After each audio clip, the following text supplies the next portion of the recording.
La retraite à 65 ans, est-ce que vous êtes pour ou contre, Oui, ainsi moi que je suis pour. la fusion des régimes de retraite privés et publics? Moi je suis pour effectivement qu'on recule l'âge légal de la retraite. Je suis pour tout simplement parce que les autres pays le font, parce qu'il faut en effet pouvoir financer notre régime de retraite qui aujourd'hui est quand même en difficulté financière. Je ne parle même pas des régimes complémentaires.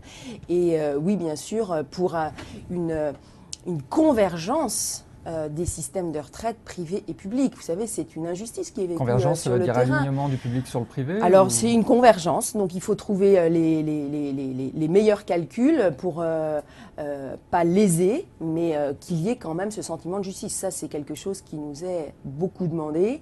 Et il faudra... Ça avait été commencé sous la mandature précédente avec Nicolas Sarkozy et François Fillon. Il faudra aussi s'attaquer aux régimes spéciaux. Là, j'observe que parfois, on en recrée des régimes spéciaux à l'Assemblée nationale et au Sénat. Donc, je crois qu'il faut arrêter. Oui, il faut repousser l'âge des départs à la retraite. Il faut en effet faire converger le privé et le public. Et il faut aussi améliorer les conditions de travail dans les entreprises. Parce que souvent, vous avez des gens qui vous disent « Moi, je voudrais partir plutôt à la retraite parce que...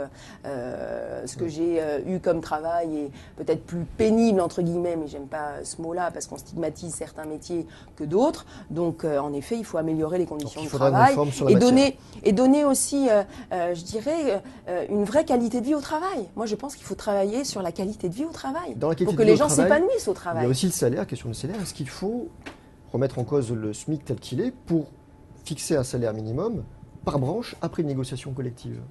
Moi, je crois beaucoup aux négociations collectives par branche. Je crois beaucoup moins aux fameux accords nationaux interprofessionnels. On a bien vu que d'abord, tout le monde ne signe pas. On sent que les négociations, j'accepte ça, mais là, vous me donnez satisfaction.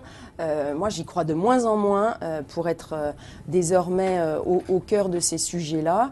Donc, négociation de branche, moi, j'y crois beaucoup. Je crois beaucoup à la négociation.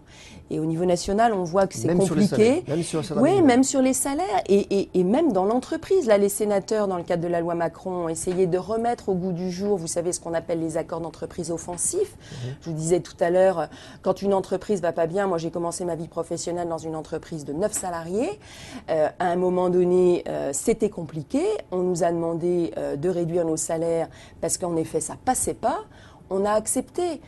On préférait garder notre emploi, faire attention comme dans un ménage, quand vous avez moins de rentrées, eh bien, vous gérez en bon père de famille, entre guillemets, vous faites des économies, vous dépensez peut-être moins, et vous attendez, je dirais, que ça passe et que les choses s'améliorent. Et après, vous faites par contre participer les salariés aux fruits de la croissance. Moi, je crois beaucoup à la participation des salariés. C'est le meilleur moyen pour eux d'être associés à la bonne marche de l'entreprise, de comprendre quand ça ne va pas que tout le monde doit faire des efforts et de profiter des fruits de la croissance quand ça fonctionne.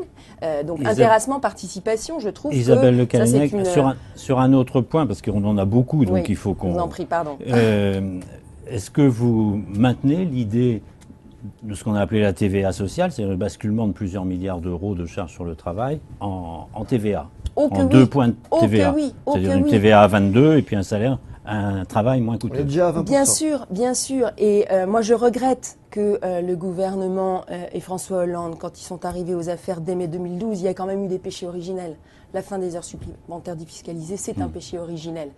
Le matraquage fiscal, c'est un péché originel. Et comme vous le dites, la suppression de la TVA anti-délocalisation, c'est un péché originel. Et moi, je leur en veux d'avoir détricoté, sous prétexte que c'était la majorité d'avant qui l'avait mis au point. Je pourrais rajouter un 4e péché originel, l'affaiblissement de l'apprentissage dans notre pays. On a voulu absolument faire la promotion des emplois d'avenir puisque c'était une promesse du candidat Hollande. Ça a été fait, ça moi je l'avais dit, au détriment de l'apprentissage. On a fait la promotion des emplois d'avenir, on a complètement oublié l'apprentissage. Donc voilà 4 péchés originels qu'on continue à payer. Donc sur la TVA sociale, il faudra augmenter la TVA pour financer la baisse des charges. C'est surtout qu'en plus, l'avantage de la TVA anti-délocalisation, c'est qu'en effet, ça taxe les produits qui viennent de l'extérieur. Donc on a des beaux discours sur il faut acheter français, il faut privilégier nos entreprises. J'observe d'ailleurs que le ministère de la Défense ne le fait pas toujours. le ministère de la Défense commande à des entreprises étrangères, alors qu'on a des entreprises françaises. Je pense en particulier, et ça c'est le coup de gueule du matin, à l'entreprise Noël, les chaussures à Vitré. Voilà, on a préféré confier un marché du ministère de la Défense à une entreprise étrangère, alors que Noël avait fait ses propositions. Bref, c'est une bonne mesure. Le problème, c'est que nous l'apportions, et donc la gauche refuse. Et donc, tourne en rond. Après le matraquage fiscal, on a eu le CICE, comme si le CICE allait révolutionner. C'est beaucoup plus puissant, la TVA anti-délocalisation. Un taux TVA 22%, c'est tout à fait envisageable. Il faudra regarder le taux, mais en tout cas, le principe même de taxer les produits étrangers qui arrivent sur notre territoire avec des contraintes environnementales, sociales ou autres qui ne sont pas du tout les mêmes dans les autres pays, bien sûr, oui, sur le principe. La baisse de l'euro, c'est aussi très puissant.